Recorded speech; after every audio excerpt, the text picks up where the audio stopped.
Cambuur kreeg juist het goed presterende FC Emmen op bezitten. Een verslag van Andor Faber.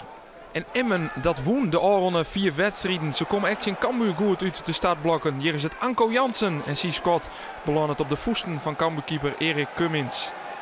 En Cambuur valt on. Hier krijgt Isaac Kalon de bal. Zie ik het de combinatie met Daniel Crowley. Maar die draait zelfs hier. En dit is een verrekte goed Scott. Dat McCrack pakt door een kent door Telgenkamp. De keeper van Emmen. Na een goed kwartier spelen krijgt Juri Loen dan de bal. Hij besluit maar eens uit te halen. En dat Scott, dat valt oneind. Heel dan nog del en ploft uiteindelijk op de latten. Cambuur gaat dan op jacht naar de openingstreffer. Hier verdieren het FC Emmen heel min uit. Is Xander Houtkoop ertussen en komt die bal in de hoorn. Ja, zet skierterug op Van der Graaf. Hij wiest naar de stip en jouwt een penalty on Cambuur. En we sjoggen in de weerhelling dat Jeroen Veldmaat de bal in de jermtakken krijgt. En dus is het een terug de strafschop. Alvin Daniel stiert erachter en scoot de bal in de hoek. Hij zet Cambuur op een 1-0 voorsprong.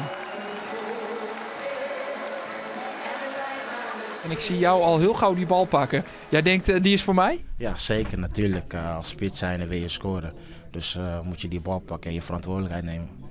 Dan weet ik nog van voor de winterstop dat Ricardo Kip de nummer 1 is op het lijstje.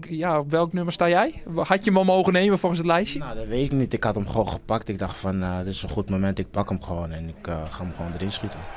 Cambuur zet dan terug op jacht naar de 2-0. En op de counter binnen Leeuwters Lippus gevaarlijk. Zoals hier maar Alvin Daniel. Zijn voorzet wordt er onrekken. En die rol het krijgt net in het goal. Hij gaat in de peel, zucht trainer René Haken.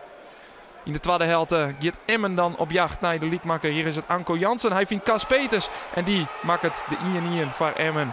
Ze krijgen heel veel ruimte in de verdiening van Cambuur. De onvallers van Emmen. En ze straffen dat het oor met oud-Cambuur-speler Anko Jansen. Hij speelt het mooi naar Peters die het de 1-1 maakt. Emmen zet dan in de slotfase ook nog on. Hier komt de voorzet vanuit de linkerkant. En Mamedov kan die bal correct net binnentikken. Een gelok van Cambuur.